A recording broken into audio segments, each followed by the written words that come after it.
Evil is characterized by profoundly wicked and immoral behavior. Some think that evil emanates from some unseen realm and spreads out like a miasma of wicked intention, and that it is this that causes men to be led astray. And some believe that evil is born from within, and that it exists at the very core of some, and perhaps even all humans. Psychologist Carl Jung believed that everyone had a shadow self, a darkness inside of them. People tend to believe evil is something external to them, yet it is a projection of the shadow onto others. As one who projects the principle for absolute and unresolvable evil onto others, it is to the degree that one condemns others and finds evil in others that one is unconscious of the same thing within oneself, or the potential of that within oneself. It is a projection of one's own shadow. Carl Jung believed that people saw evil in others because it was also present inside of them, though they may not see it. In this video, we will discuss evil in A Song of Ice and Fire and the many ways it manifests, and try and understand the mind, the goals, and the motivation of perhaps the evilest character in the entire series, Euron Greyjoy.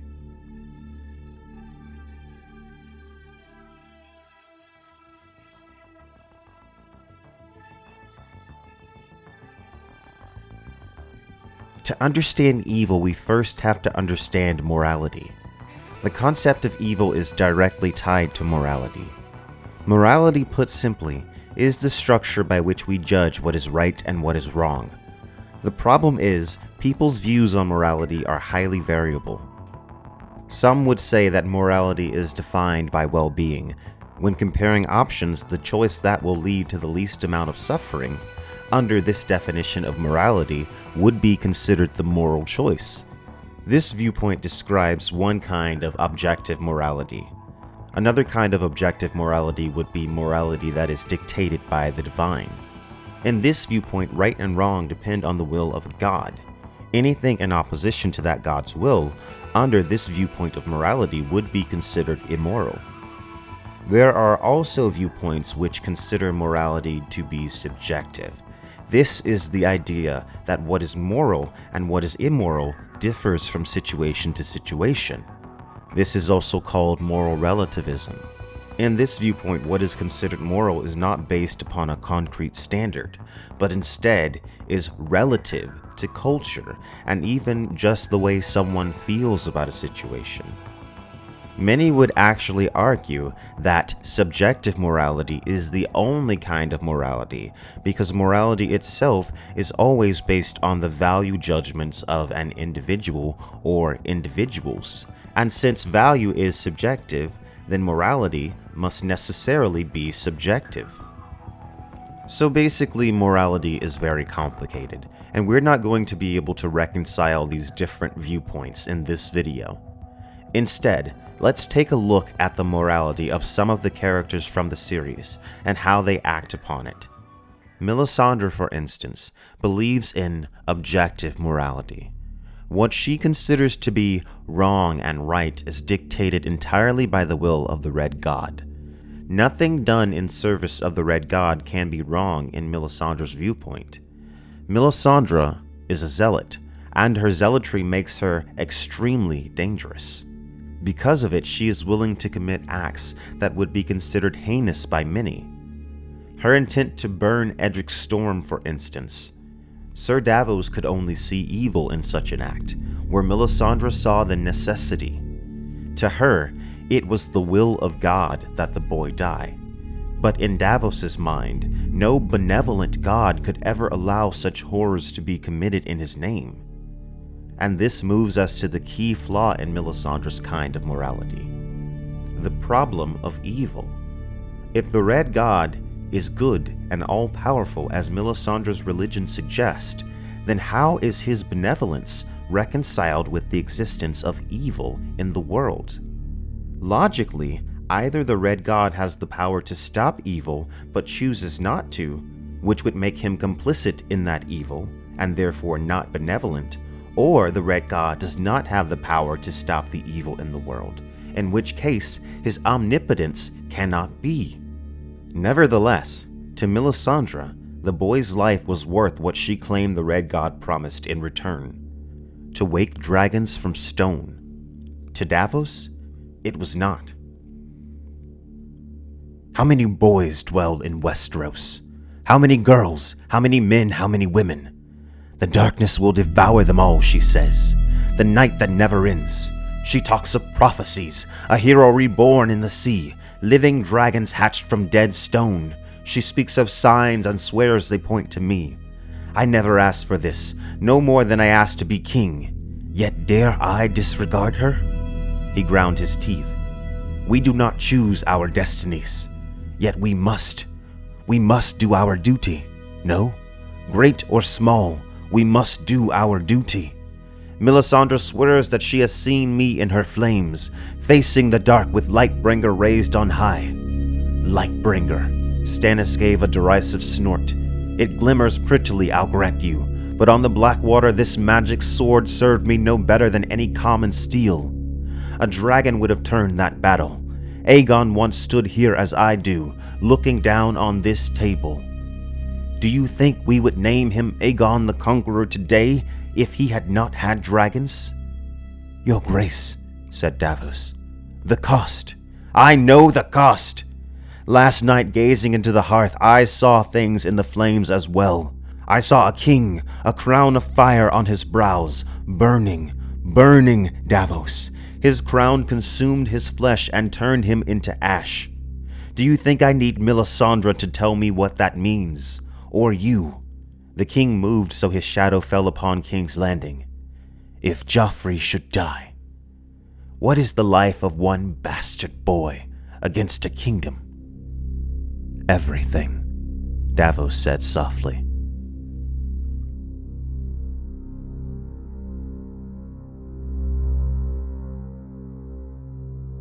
Euron Greyjoy was born in the Iron Islands on Pike anywhere between 256 AC and 268 AC.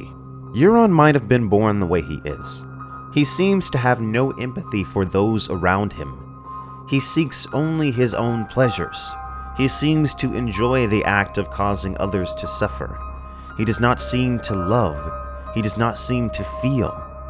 And now he seeks to wield the power of a god and unleash unspeakable horrors onto Westeros and the world. Euron has claimed the dragon binder with blood. We have not seen this directly, but it must be true.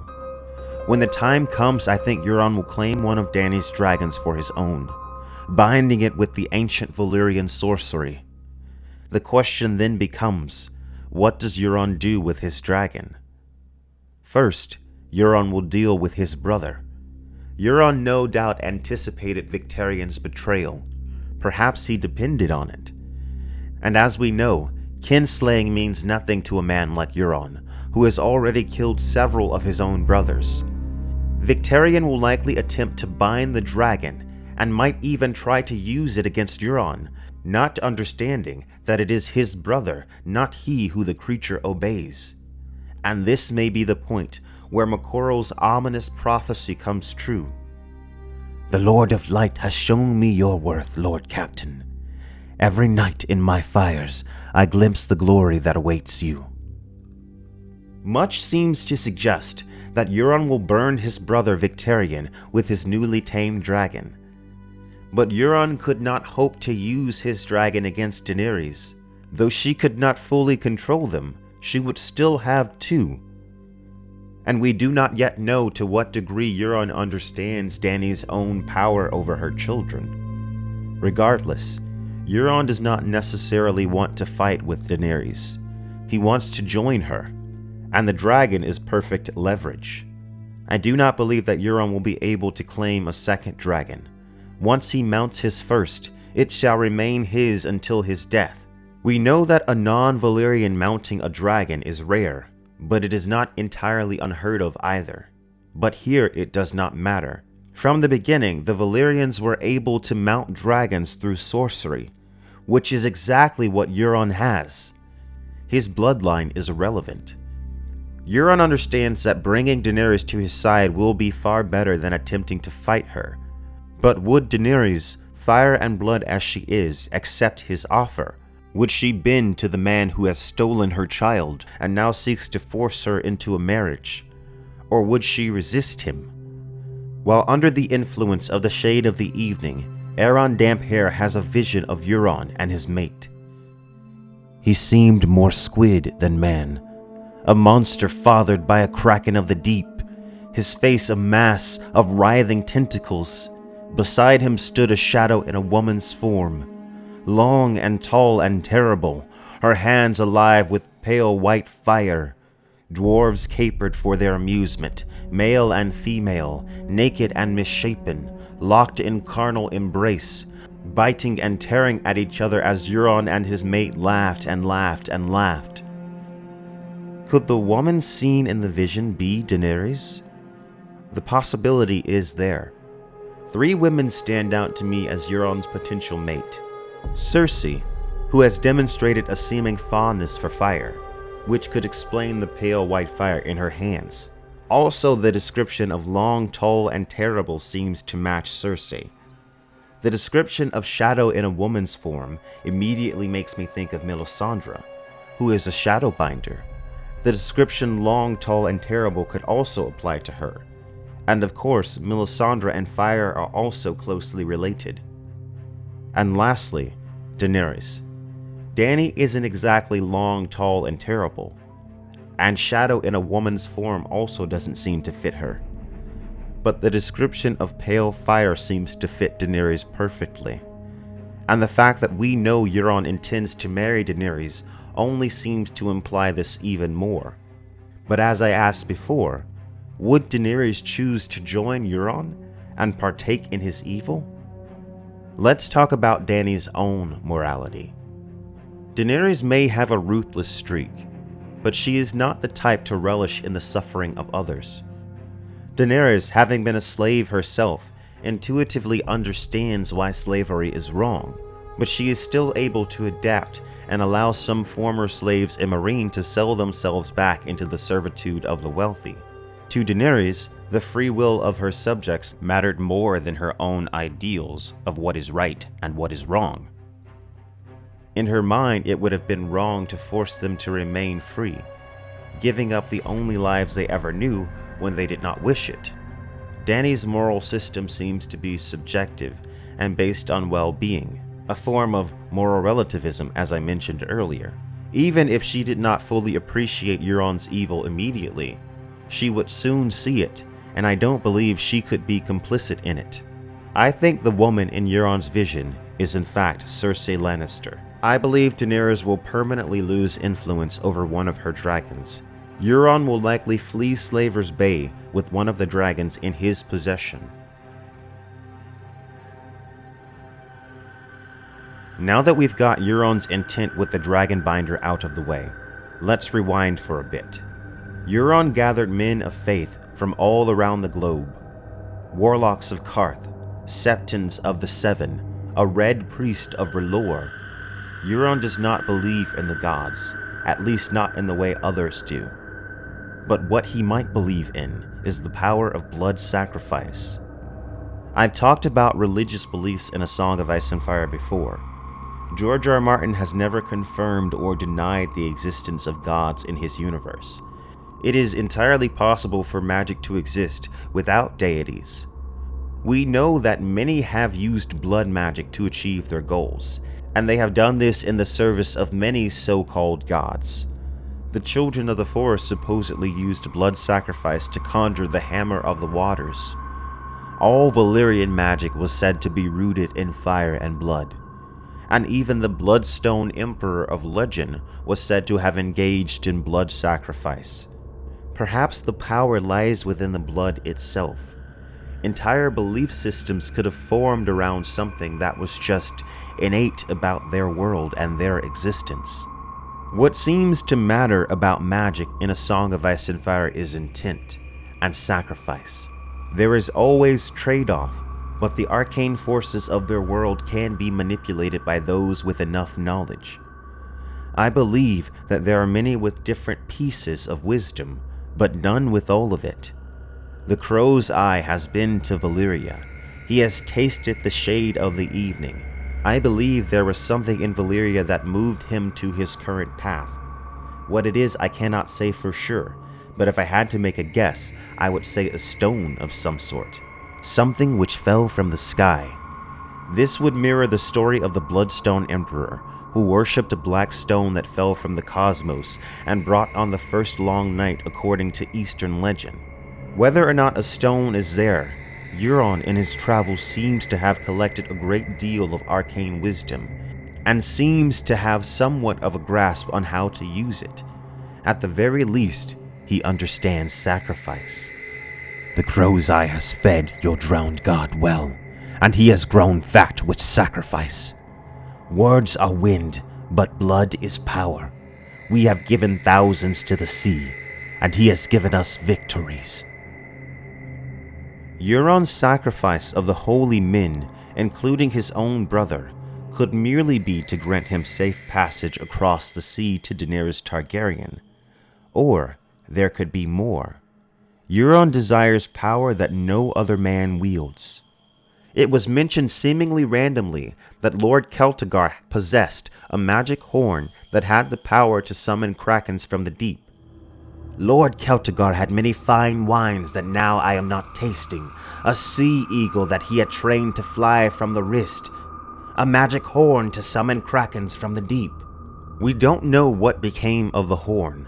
Lord Celtigar bent the knee to Joffrey Baratheon, abandoning his castle on Claw Isle. It is possible that Euron is in possession of it. In Aeron Damphair's vision, not only do dragons obey the call of a horn, but krakens as well.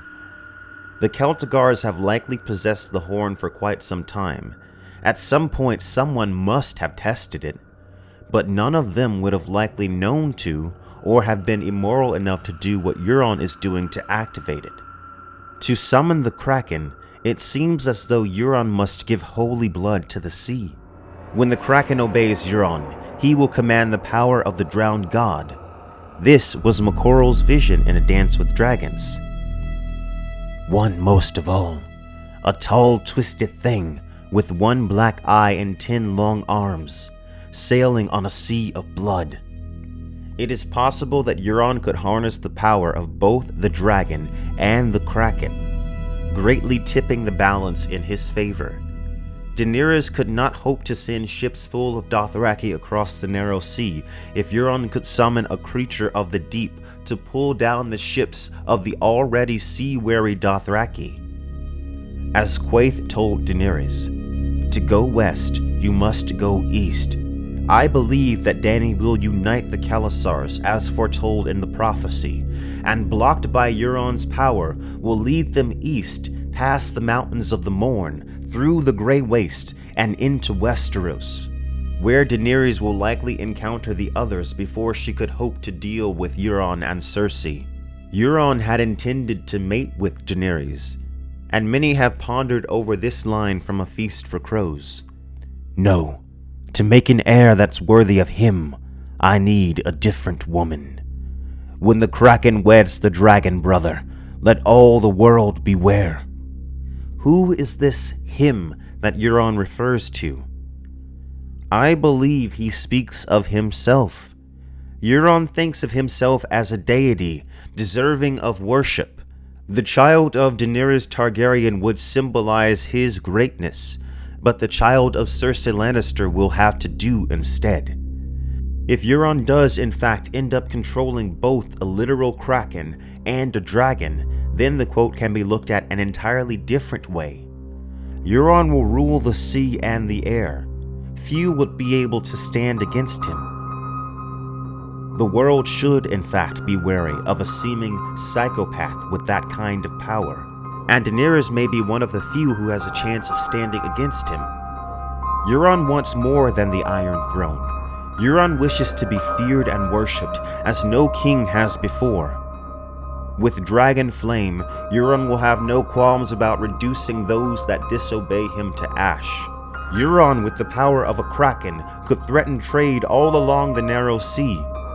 Perhaps he could not stop every ship, but the fear that he could would remain, and fear was all he needed.